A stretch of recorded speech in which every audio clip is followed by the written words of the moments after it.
Mastering English, Possessive Adjectives, the third person singular. Hello, English learners.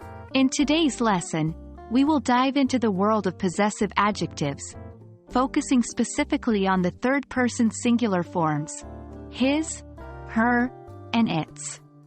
These little words can make a big difference in conveying ownership and relationships in English. Possessive adjectives, as the name implies, are adjectives that show ownership. In English, we have a set of specific adjectives to express possession.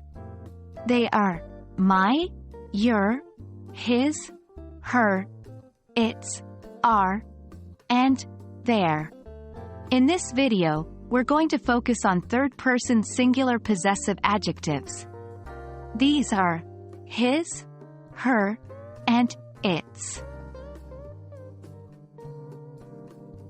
The possessive adjective, his, is used when the noun it refers to is owned by a male person or animal.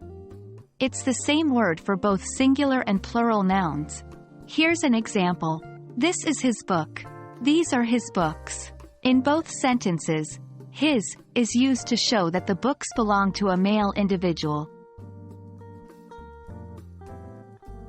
Next up, we have her, which is used when the noun it refers to is owned by a female person or animal.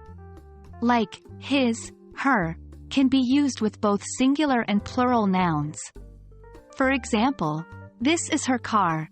These are her cats. Again, in both instances, her shows that the car and cats belong to a female individual. The last one is its, which is used to show possession for things or animals when we don't know or don't want to specify their gender. For instance, the dog wagged its tail. The company has its headquarters in New York. In the first sentence, we use its to refer to the tail of the dog.